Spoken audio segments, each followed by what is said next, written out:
അതിനകത്ത് ഏറ്റവും ഫസ്റ്റിലെ പോയിന്റ് എന്ന് പറയുന്നത് ഓഫ് കോഴ്സ് നമ്മൾ പറഞ്ഞു വോക്കൽ ഡിമാൻഡ്സ് ആണ് നമ്മുടെ ഏറ്റവും വലിയ ചലഞ്ചുകളിൽ ആദ്യത്തേത് വരുന്നത്.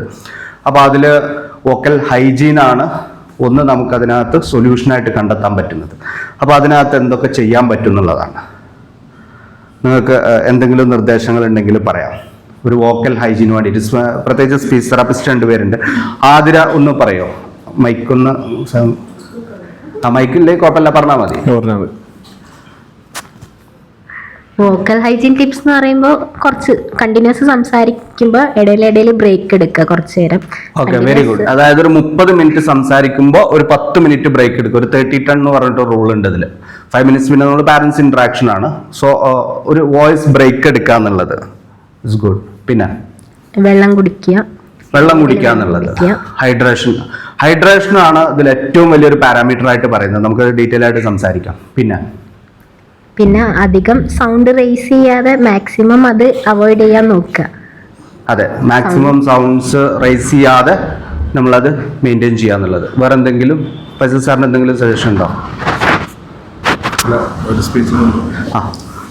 പിച്ച് വേരിയേഷൻ മെയിൻറ്റെയിൻ ചെയ്യാം. പിച്ചിന്റെ വേരിയേഷൻ ഒന്ന് എക്സ്പ്ലെയിൻ ചെയ്ത് കൊടുക്കും. അതായത് നമ്മൾ ഇപ്പം സ്പീച്ചിന് മെയിൻ ഇമ്പോർട്ടൻ്റ് ആണ് റിതംസ് ചേഞ്ച് ചെയ്യുക.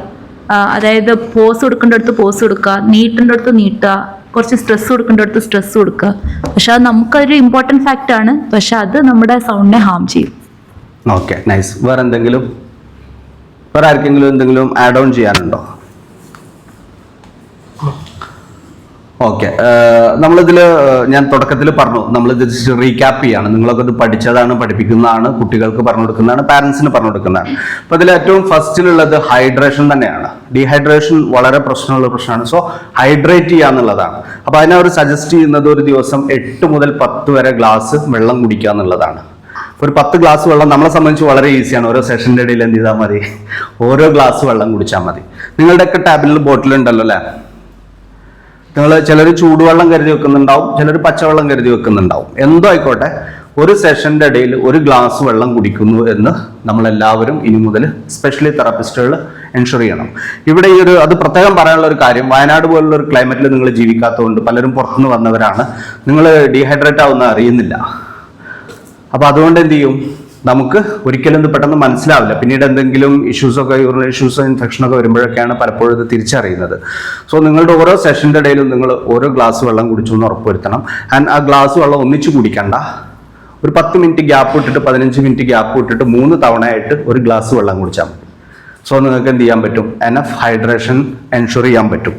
കാരണം ഒറ്റ തവണ ഒന്നിച്ച് കുടിച്ചുകൊണ്ട് പ്രത്യേകിച്ച് ഗുണമൊന്നുമില്ല. കാരണം ഇടയിൽ വോയിസ് ക്ലിയർ ചെയ്യുന്നതിനും കൂടെ വേണ്ടിയിട്ടാണ്. സോ അതിന് നമുക്ക് ചെയ്യാൻ പറ്റാവുന്നത് നമ്മുടെ അടുത്തൊരു വാട്ടർ ബോട്ടിൽ കീപ്പ് ചെയ്യുക എന്നുള്ളതാണ്. അത് പക്ഷേ ഓൾറെഡി നമ്മളെല്ലാവരും കീപ്പ് ചെയ്യുന്നതാണ്. ദെൻ നിങ്ങളുടെ യൂറിൻ്റെ ഒരു കളറ് ഒബ്സർവ് ചെയ്യുക എന്നുള്ളതാണ്. ഞാനൊരു ചാർട്ട് ഇടുന്നുണ്ട്, ഞാൻ ഈ PPT ഷെയർ ചെയ്യാം. അപ്പോൾ അതിനൊരു ചാർട്ട് ഉണ്ട്. ചാർട്ടിൽ മെൻഷൻ ചെയ്യുന്നത് ഇങ്ങനെയാണ്: നമ്മൾ ഓരോരുത്തരുടെയും യൂറിൻ്റെ കളറ് ചെക്ക് ചെയ്തിട്ട് എന്താണ് ഹെൽത്തി ആണോ അൺഹെൽത്തി ആണോ എന്ന് അറിയുന്നത്. നിങ്ങൾക്ക് ഇത് നെറ്റിൽ കിട്ടും ഡീറ്റെയിൽ ആയിട്ട്. പക്ഷെ നിങ്ങൾ മനസ്സിലാക്കിയിരിക്കണം, ഒബ്സർവ് ചെയ്ത് കഴിഞ്ഞാൽ നമുക്ക് എന്ത് ചെയ്യാൻ പറ്റും?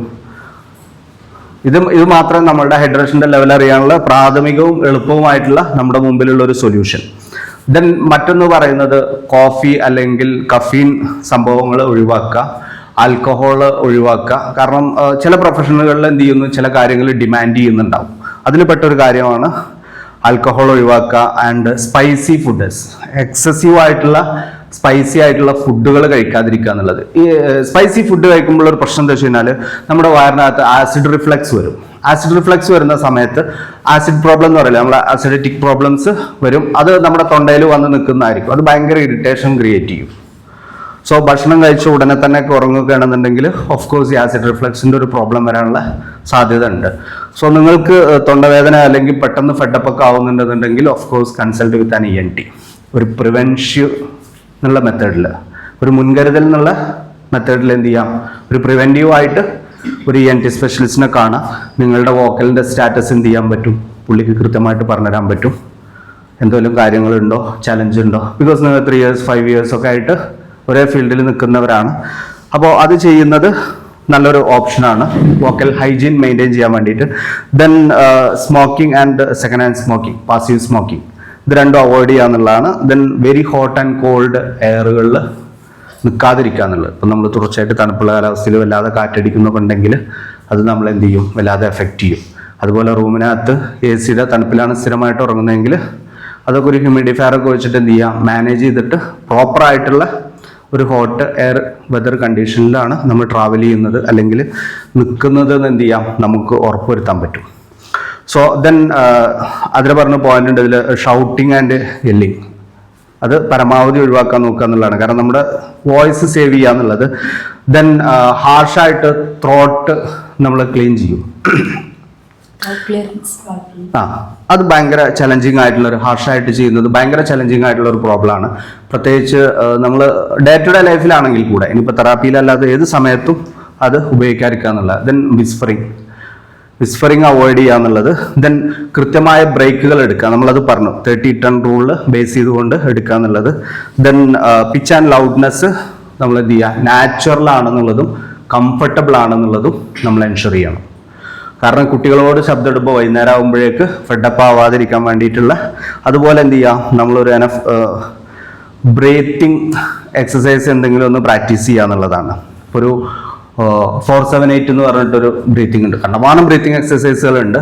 നമുക്ക് ഇൻഹെയിൽ ചെയ്യുന്നത് 4 സെക്കൻഡ് കൊണ്ട് ഇൻഹെയിൽ ചെയ്യുന്നു, ഒരു 7 to 8 സെക്കൻഡ് ഹോൾഡ് ചെയ്യുന്നു, ദെൻ ഒരു 7 to 8 സെക്കൻഡിൽ എക്സൈൽ ചെയ്യുന്നു. വേണമെങ്കിൽ ഒന്ന് പ്രാക്ടീസ് ചെയ്ത് നോക്കാം. കൈയൊന്ന് ഫ്രീ ആക്കിയ എല്ലാവരും. നിങ്ങൾ മനസ്സിൽ എണ്ണിങ് കൊണ്ട് എന്ത് ചെയ്യുക, മനസ്സിൽ എണ്ണിങ് കൊണ്ട് ശ്വാസം എടുക്കുക. അതായത് 4 സെക്കൻഡ് കൊണ്ട് നിങ്ങളുടെ ഡയഫ്രം കംഫർട്ടായിട്ടുള്ള, വെറുതെ വീർപ്പിക്കരുത്, കംഫർട്ടായിട്ടുള്ള ഒരു ലെവലിലേക്ക് എന്ത് ചെയ്യുക, ഒരു ശ്വാസം എടുത്ത് നോക്കുക. Okay, ready, 1 2 3 start. 1 2 3 4. Then hold it for 8 seconds. 3 4 5 6 7 8. Exhale slowly.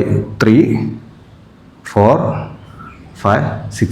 ഇതൊരു 2 തവണ കൂടെ ഒന്ന് പ്രാക്ടീസ് ചെയ്തു. അറ്റ്ലീസ്റ്റ് ഒരു 4 to 5 ടൈംസ് ചെയ്യുമ്പോഴേക്കിനും ഒരുവിധമുള്ള സ്ട്രെസ്സൊക്കെ അതിൻ്റെ കൂടെ റിലീസായി പോകും. അതോടൊപ്പം നമുക്ക് എന്ത് ചെയ്യാൻ പറ്റും, ഒരു വോക്കൽ ഇത് മെയിൻറ്റെയിൻ ചെയ്യാൻ പറ്റും. ഒരു തവണ കൂടെ ഒന്ന് ട്രൈ ചെയ്ത് നോക്കിയാൽ. വേണമെങ്കിൽ കണ്ണടച്ചോളൂ, ക്ലോസ് യുവർ ഐസ്, കണ്ണടച്ചോളൂ. Take a deep breath, hold it,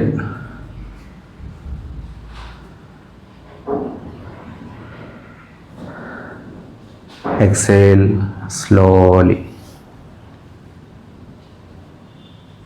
Once again, take a deep breath slowly,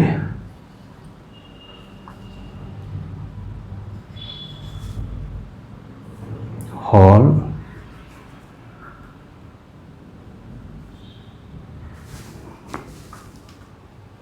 exhale. Once again.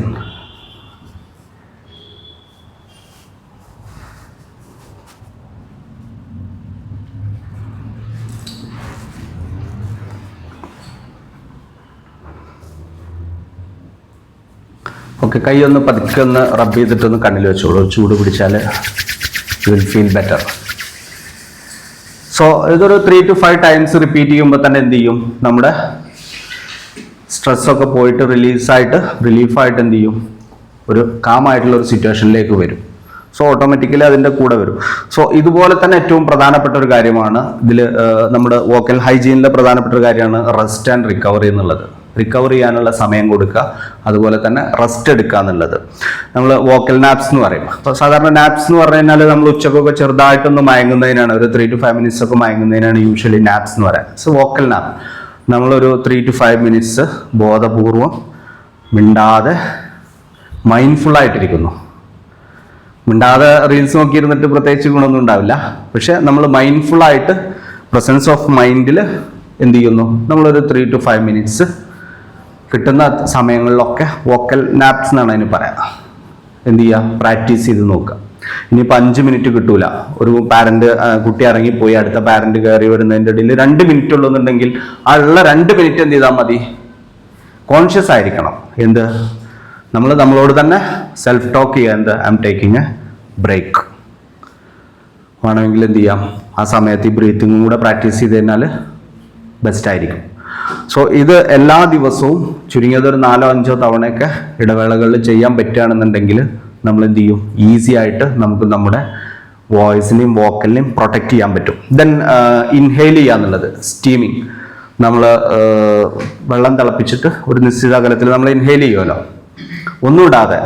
എന്തെങ്കിലും ഇടണമെന്നുണ്ടെങ്കിൽ ഓഫ് കോഴ്സ് മെഡിക്കൽ പ്രാക്ടീഷണറുടെ അഡ്വൈസോട് കൂടിയിട്ടാവും. ENT അല്ലെങ്കിൽ ആരെങ്കിലും പറയുമ്പോൾ എന്തെങ്കിലും അസുഖത്തിനൊക്കെ നമ്മൾ സാധാരണ വിക്സ് ഒക്കെ ഇട്ടിട്ടാണല്ലോ. ഇതൊന്നും ഉണ്ടാകാൻ പാടില്ല. വെറുതെ വെള്ളം തിളപ്പിച്ചിട്ട് പാകത്തൊരു ചൂടായി കഴിഞ്ഞാൽ ഒരു 5 to 10 മിനിറ്റ്സ് എല്ലാ ദിവസവും 2 തവണ ചെയ്യുന്നത്. Especially full time vocal use ചെയ്യുന്നവർ, സ്പീച്ച് തെറാപ്പിസ്റ്റ് അല്ലെങ്കിൽ ബിഹേവിയറൽ ആരാണോ കൂടുതൽ സമയം വോക്കൽ യൂസ് ചെയ്യുന്നത്, 2 തവണ ചെയ്യാന്നുള്ളതാണ്. അപ്പോൾ ഇവിടുന്ന് അത് ചെയ്യാൻ പ്രായോഗികമായിട്ട് നടക്കില്ല. പക്ഷെ എന്ത് ചെയ്യാൻ പറ്റും, രാവിലെ ചെയ്തിട്ട് വരാൻ പറ്റും. വൈകുന്നേരത്ത് വീട്ടിലെത്തിയാലും ഒന്ന് ചെയ്യാം. ചില കാര്യങ്ങൾ നമ്മളുടെ ലൈഫ് സ്റ്റൈലിന്റെ ഭാഗമായിട്ട് കൊണ്ട് നടന്നു കഴിഞ്ഞാൽ തന്നെ നമുക്ക് എക്സൽ ചെയ്യാൻ പറ്റുള്ളൂ. ഒരു എക്സാമ്പിൾ പറഞ്ഞാൽ, പണ്ട് യേശുദാസ് ഒരു ഇതിൽ മാത്രം വെള്ളം കുടിക്കും, പല കാര്യങ്ങളും ഉപേക്ഷിക്കുകയോ ചെയ്യായിരുന്നു. അന്നത്തെ കാലത്ത് കൂടെ പാടിയിരുന്ന പലരും പുള്ളിയെ നിരന്തരം ട്രോളുമായിരുന്നു. ഇത് ഭയങ്കര ഓവറാണെന്നൊക്കെ പറഞ്ഞിട്ടേ, ഭയങ്കര ഓവർ ആക്ടിങ് ആണ്, ഇത്രയൊക്കെ ശ്രദ്ധിച്ച് കൊണ്ടു നടക്കാന്നുള്ളത്. പുള്ളിയുടെ കൂടെ ഉള്ളവരൊക്കെ നിർത്തിയിട്ട് ഇപ്പോഴും എന്ത് ചെയ്യാണ്, പുള്ളി ഇപ്പോഴും പാടുന്നുണ്ട്. ഒരു 5-6 കൊല്ലം മുമ്പ് അതേമാതിരി ഉണ്ടായിരുന്നു, സംഗീതജ്ഞനുള്ള അവാർഡ് കിട്ടിയ സമയത്ത് യേശുദാസിന് അവാർഡ് കൊടുക്കരുതെന്ന് പറഞ്ഞിട്ട്. പക്ഷെ പുള്ളിക്ക് അവാർഡ് കൊടുത്തേ പറ്റൂ. കാരണം പുള്ളി ഒരു ഹോൾ ലൈഫ് എന്ത് ചെയ്തു, അയാളുടെ പ്രൊഫഷനോട് നീതി പുലർത്തിയിട്ട് അത് മെയിൻറ്റെയിൻ ചെയ്യാനുള്ള കാര്യങ്ങൾ ഹോൾ ലൈഫിൽ അയാൾ എന്ത് ചെയ്തിട്ടുണ്ടായിരുന്നു, മെയിൻറ്റെയിൻ ചെയ്തിട്ടുണ്ടായിരുന്നു. This is our life. നിങ്ങളുടെ നിലവിലെ കരിയറിൽ നിങ്ങൾ തുടരുകയാണ്, മാറാനൊന്നും ആരും ഉദ്ദേശിക്കുന്നില്ല. സോ ഇതാണെന്ത്, നമ്മുടെ ഹോൾ ലൈഫും കരിയറും എല്ലാം ഇതാണ്. സോ ഇത് നമ്മൾ ഏറ്റവും ബെസ്റ്റായിട്ട് പ്രൊട്ടക്റ്റ് ചെയ്യുക എന്നുള്ളത് നമ്മുടെ പ്രൈമറി റെസ്പോൺസിബിലിറ്റിയാണ്. സോ നിങ്ങൾ എന്ത് ചെയ്യുക, സ്റ്റീമിങ് അറ്റ്ലീസ്റ്റ് 1 ടൈമെങ്കിലും പ്രാക്ടീസ് ചെയ്യുക എന്നുള്ളത്. ദെൻ വാം കംപ്രഷൻ, അതായത് ഒരു ഇളം ചൂടുള്ളൊരു തോർത്തോ അല്ലെങ്കിൽ ഒരു ക്ലോത്ത് ഉപയോഗിച്ചിട്ട് എന്ത് ചെയ്യാൻ പറ്റും, കഴുത്തിൽ മസാജ് ചെയ്ത് കൊടുക്കുക എന്നുള്ളത്. ഇപ്പോൾ ENT-കാരൊക്കെ യൂട്യൂബിലൊക്കെ നോക്കിയാൽ കാണാം, അവർ വെറും കൈ കൊണ്ടൊക്കെ മസാജ് ചെയ്യുന്നത് കാണാം. ഇത് വ്യത്യസ്ത പർപ്പസ്ഫുള്ളി ആണ്. നമുക്കും ഏതൊക്കെ ENT-നെ കണ്ടു കഴിഞ്ഞാൽ നമ്മൾ ചലഞ്ച് ഫേസ് ചെയ്യുന്ന ഏരിയയുമായി ബന്ധപ്പെട്ടിട്ട് അവർ മസാജിങ് ടെക്നിക്കുകൾ നമുക്ക് പറഞ്ഞു തരും. സോ ഒരു ചൂടുള്ളൊരു തുണി ഉപയോഗിച്ചുകൊണ്ട് നല്ലൊരു തുണി ചൂടുവെള്ളത്തിൽ മുക്കിയിട്ട് ചെറുതായിട്ട് ഒരു കംപ്രസ് ചെയ്യുന്നത് എന്ത് ചെയ്യും, വളരെ എഫക്റ്റീവ് ആവും. കാരണം ഇതിൻ്റെ ചുറ്റുമുള്ള മസിൽസ് റിലീസായി നിൽക്കും, റിലാക്സ് ആയിട്ട് നിൽക്കും. ബിക്കോസ് നമ്മൾ ഇത് ഇവിടെ കഴിഞ്ഞാൽ നമ്മൾ വായടച്ചൊക്കുന്നൊന്നുമില്ലല്ലോ, നമ്മൾ വീട്ടിലെത്തി അടുത്ത യുദ്ധം തുടങ്ങി. അതൊന്നെങ്കിൽ മക്കളായിട്ടായിരിക്കാം, അല്ലെങ്കിൽ സ്വാഭാവികമായിട്ടും നമ്മൾ 24/7 എന്ന് പറഞ്ഞ പോലെ ഇതിൽ ഇൻവോൾവ് ആവുക എന്നുള്ളതാണ്. ദെൻ അടുത്ത പോയിന്റ് എന്ന് പറയുന്നത് പ്രയോറിറ്റീസ് യുവർ സ്ലീപ്പ് എന്നുള്ളതാണ്. സ്ലീപ്പ്, അതിനെക്കുറിച്ചിട്ട് നമുക്കൊരു 5 മിനിറ്റ്സ് ഡീറ്റെയിൽ ആയിട്ട് സംസാരിക്കാം, എങ്ങനെയാണ് സ്ലീപ്പിൻ്റെ വരുന്നത് എന്നുള്ളത്. ദെൻ നമ്മൾ നമ്മുടെ സെൽഫായിട്ട് മോണിറ്റർ ചെയ്യുക എന്നുള്ളതാണ് അടുത്തൊരു ഓപ്ഷൻ. നിങ്ങൾ തെറാപ്പി ചെയ്യുന്ന സമയത്ത് നിങ്ങൾ എന്ത് ചെയ്യുക, ഫോണിൻ്റെ ക്യാമറ ഓണാക്കി വീഡിയോ ഓണാക്കി വെക്കുക. എന്നിട്ട് നിങ്ങൾ എങ്ങനെയാണ് നിങ്ങൾ വോയിസ് ഉപയോഗിക്കുന്നത്, അബ്യൂസീവായിട്ടാണോ, മിസ്യൂസ് ചെയ്യുന്നുണ്ടോ, ചെയ്യുന്നുണ്ടോ എന്നൊക്കെ എന്ത് ചെയ്യുക, നിങ്ങൾ തന്നെ പരിശോധിക്കാം.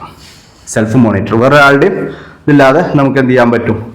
അതുപോലെ ലൗഡ്ലി ആണോ നാച്ചുറലി ആണോ നമ്മളത് എങ്ങനെ ഉപയോഗിക്കണം എന്നുള്ളത്, ഒന്ന് സെൽഫ് അവയർനെസ്സിലേക്ക് വരിക, 2 എന്ത് ചെയ്യാം, ക്യാമറ വീഡിയോൻ്റെ നമ്മുടെയൊക്കെ കയ്യിലുണ്ട്, ഫോണില്ലാത്ത ആരുമില്ല, ഈ സംവിധാനമുണ്ട്. ഒരു 5 മിനിറ്റ്സ് 10 മിനിറ്റ്സ് നമുക്ക് സംശയമുള്ള കുട്ടികൾ, ചില കുട്ടികളുടെ അടുത്ത് നമ്മൾ കൂടുതൽ സമയം അല്ലെങ്കിൽ കൂടുതൽ എഫേർട്ട് എടുക്കേണ്ടി വരുന്നു എന്നൊക്കെ പരാതി പറയുന്ന സ്ഥലങ്ങളിൽ എന്ത് ചെയ്യാം, നമുക്ക് ഇതൊന്ന് പ്രാക്ടീസ് ചെയ്ത് നോക്കാവുന്നുള്ളൂ.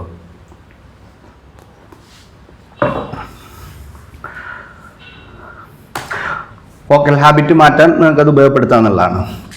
ദെൻ ENT-നെ വെച്ചുകൊണ്ട് ചെക്ക് ചെയ്യാൻ മതി, ഞാൻ ഓൾറെഡി പറഞ്ഞു കഴിഞ്ഞു. അതായത് ഒരു പ്രൊഫഷണൽ വോയിസ് ചെക്കപ്പ് നടത്തുക എന്നുള്ളത്. ദെൻ സെൽഫ് കെയർ സ്ട്രാറ്റജീസ് ആണ്. ഇതിപ്പോൾ വോയിസ് ഹൈജീൻ റിലേറ്റഡ് ആയിട്ടുള്ള കാര്യങ്ങൾ ഞാൻ പറഞ്ഞു കഴിഞ്ഞു.